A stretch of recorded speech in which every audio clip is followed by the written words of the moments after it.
What's up, Internet? This is Danimal Cannon, and I write music using this and this. You might remember this from 1989.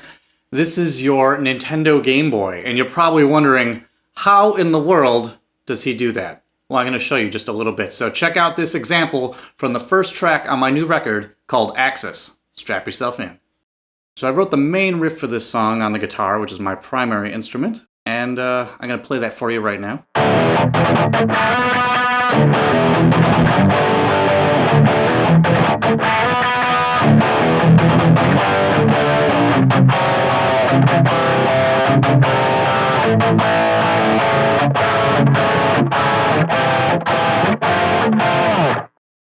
Now, the real magic happens when I have to translate that into something that works with the Game Boy. And so I'm going to show you how I have a couple different approaches, and they all sort of create something kind of unique and interesting. So let's dive right into the Game Boy here.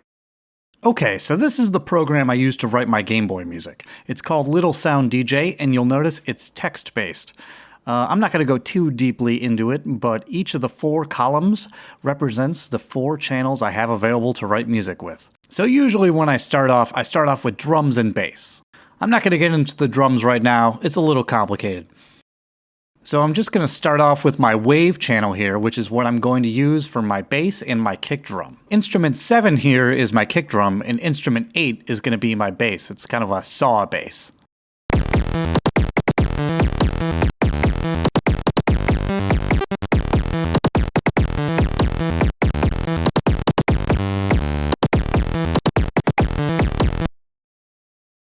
And check this out. If I slow this down, you'll notice that the bass is actually playing after the kick drum, in between the notes.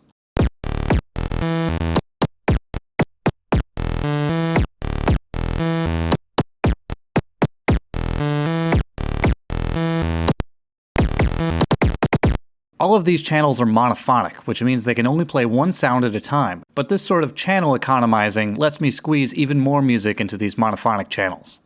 So for this riff, the wave channel is pretty much the kick drum and the bass, and it's going to hold down the rhythm section along with the noise channel. Now moving on to my pulse channel here, I wrote something that kind of mimics what the guitar does.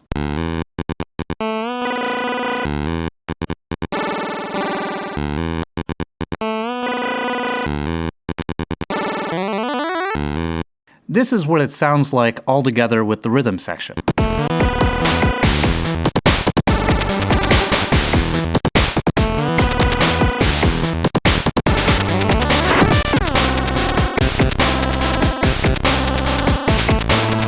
So since those 3 channels are holding down the riff, I have a free channel in which to do the lead.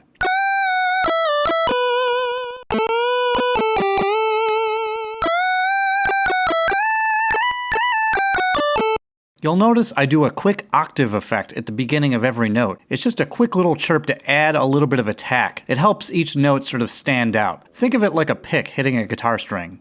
And this is what it sounds like all together.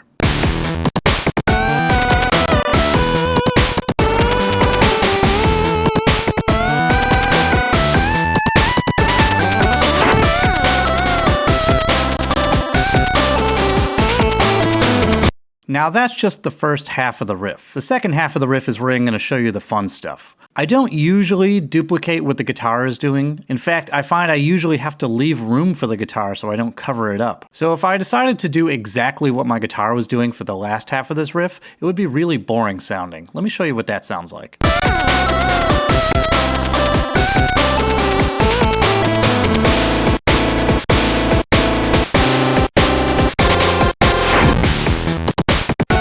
That sounds okay, but it's kind of boring sounding, and I had to use up all of my channels to hit that kind of complex chord. I'm just going to play around with it a little bit and show you how I can make this sound even more interesting. So check this out.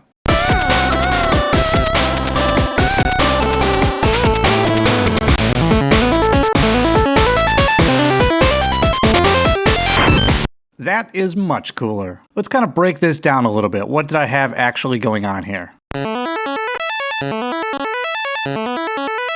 So I actually have both channels playing this arpeggio, and what it is it's actually a 5-note arpeggio.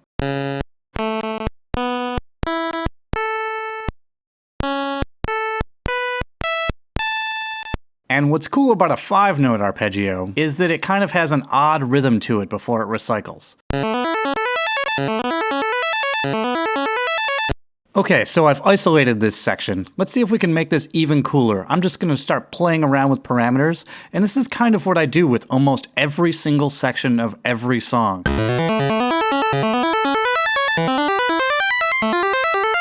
Since this arpeggio is playing on both channels, it really kind of opens up what I can do with it. One thing I could do is detune one of the channels. And what this does is it sort of creates an out-of-phase chorus effect. You'll notice as the notes go up, they get slightly more out of tune over time. And that's because the way that pitch works in this program is logarithmic. Honestly, any EQ that you've ever looked at is actually viewed in hertz logarithmically. It's a thing, it's complicated. But yeah, the higher notes are more and more out of tune, which is sometimes a problem, but in this, I think it actually sounds cool. So check this out.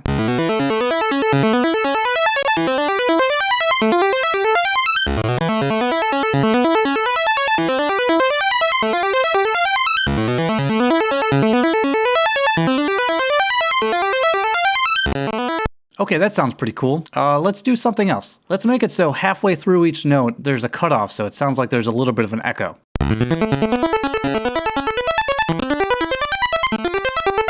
Now I'm going to try adding octave arpeggios. Since these are monophonic, it actually cycles through these octaves really fast. So it sort of has this, I don't know, bubbly sound to it. It's kind of hard to describe, but this just makes it sound very busy. But it's cool sounding when used the right way.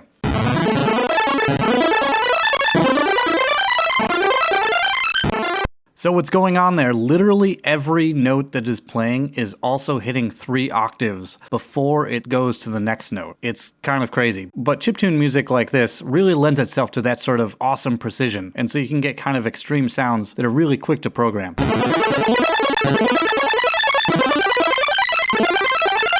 Now I'm going to try adding a delay to one of the channels. Essentially, all I'm doing is having one of the channels play a little bit late off the beat, and this is going to have a pretty cool echo effect.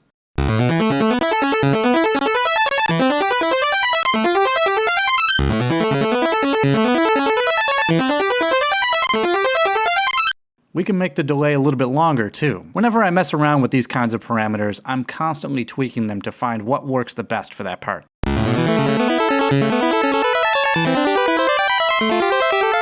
Okay, that sounds pretty cool, but let's get really crazy. That sounds like a pretty big arpeggio, right? Well, what if we made it twice as big and played twice as fast and added an echo? Now, if it plays twice as fast, I have to play it twice as many times. So I'm going to add a couple extra octaves and a couple extra playthroughs because it has to be longer to fit the part. But check this out.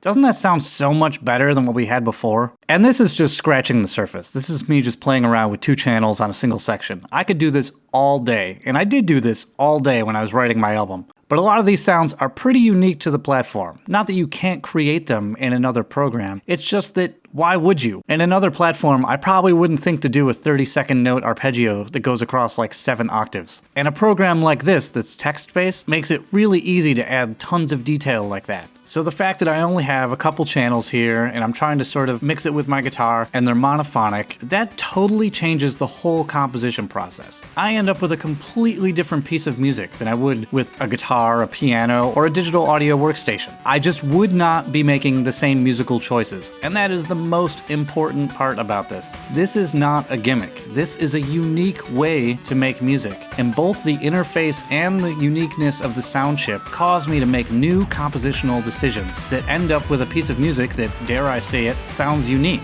And to me, that's what's so cool about this stuff, is even after doing it for so many years, I'm still figuring out new tricks and hearing people do new things that I haven't heard before. And a lot of them are completely unique to the medium. So this is me just scratching the surface. This is 5 seconds worth of work from my track Axis off my new album. You guys should probably check that out. It's been getting some good reviews, and I think it rocks pretty hard, you know, for a Gameboy album. Just for the record, if you do buy my album on Bandcamp, I include the save files. You could actually go through this data yourself and see what I did during every single section. I hope you enjoyed this tiny window into my composition process. Peace.